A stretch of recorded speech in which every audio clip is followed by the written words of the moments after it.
6:45. Toskana-Gefühle auf der Wildblumenwiese zwischen Weinbergen im unterfränkischen Kaltensontheim. Wirklich schön. Die 3 Kinder von Sigrid Parawatz schlafen noch und sie genießt die morgendliche Ruhe. Eigentlich bin ich ja Physikingenieurin für Nanostrukturtechnik und ich müsste jetzt eigentlich im Halbleiterlabor sitzen und quasi Atome hin und her schubsen. Und ich hätte auch mir nie erträumen lassen, dass mein Lebensweg mich jetzt zu Blumen führt. Also man merkt schon, dass man hier quasi in einem Kräutergarten steht. Man riecht den Dill, man riecht den Fenchel. Der Borretsch blüht auch super. Also ich freue mich über jedes Korn, das hier rauskommt. Saatgutseltenheiten wertvoll für die Anzucht im kommenden Jahr. Ihren Beruf als Ingenieurin hat Sigrid Parawatz 2023 an den Nagel gehängt und pflanzt mittlerweile in ihrem Privatgarten auf 500 Quadratmetern seltene Blumen an.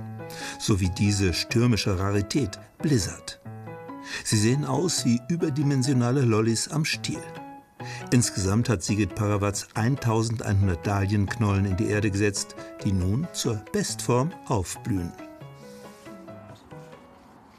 Das ist dieses Lachsrosa, das ist der Hammer. Also Lachsrosa, Aprikot, das sammle ich wie eine Verrückte.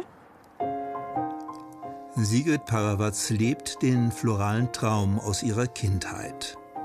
Aufgewachsen in einem Hochhaus in Nürnberg, begannen 2016 ihre ersten Anbauversuche auf einer Terrasse.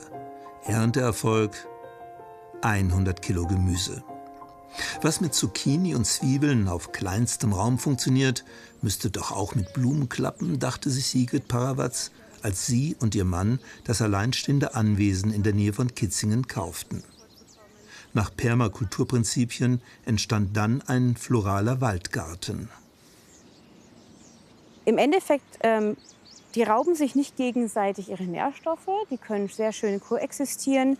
Was man jetzt zum Beispiel nicht sieht, sind Tulpen und Narzissen, die noch mal tiefer gepflanzt sind. Das heißt, man hat wie so eine Lasagne quasi so einen Garten aufgebaut und kann dann in ganz kleiner Fläche super viel ernten. Saisonal, regional und nachhaltig. Sigrid Parawatz hat ihr Gärtnern der sogenannten Slowflower-Bewegung verschrieben. Und sie spritzt nur Dünger. Das heißt, wir versuchen, unsere Schnittblumen naturnah anzubauen, pestizidfrei und versuchen, torfarm anzubauen, kein Einmalplastik zu verwenden. Keine Chemie. Das schätzt auch die Gestalterin für Blumenkunst Michelle El-Halabi aus dem 30 Kilometer entfernten Uffenheim. Sie kommt hierher wie andere Floristinnen und Floristen, die nach Alternativen zu Blumen aus dem Ausland suchen.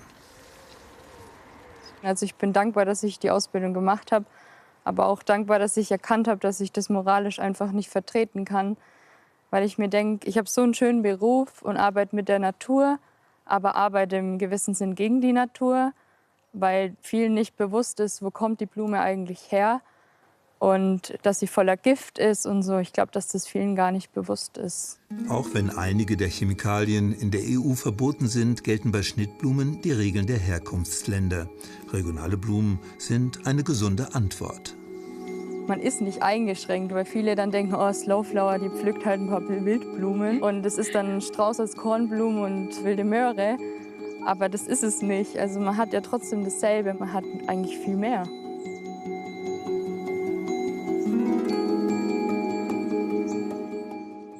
Ich mag dein Erdbeerblatt. Ja.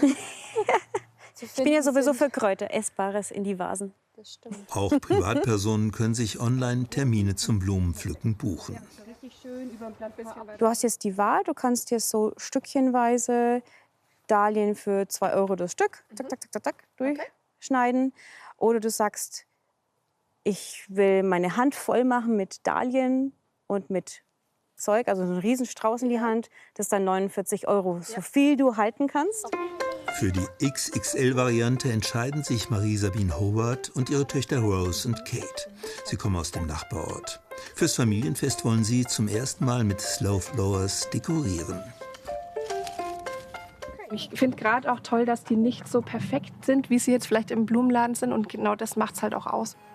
So langsam an die Slowflowers fürs kommende Jahr denken. Sigrid Parawatz sät die gesammelten Samen ihrer Wildblumenwiese aus. Ich bin süchtig nach Sorten und nach Gemüse, nach Aromen, nach Farben. Ich finde, das ist eigentlich eine ganz gute Sucht. Ja? Gärtner ist die beste Sucht der Welt. Und jetzt im Herbst geht's mit den Trockenblumen weiter.